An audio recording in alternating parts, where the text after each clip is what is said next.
Всем привет! У меня праздник первой стружки.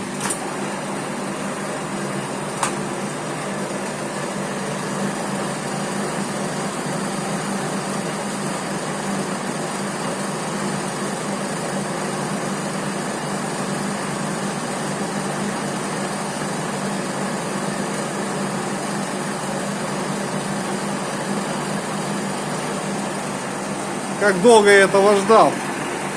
Ну, всем пока.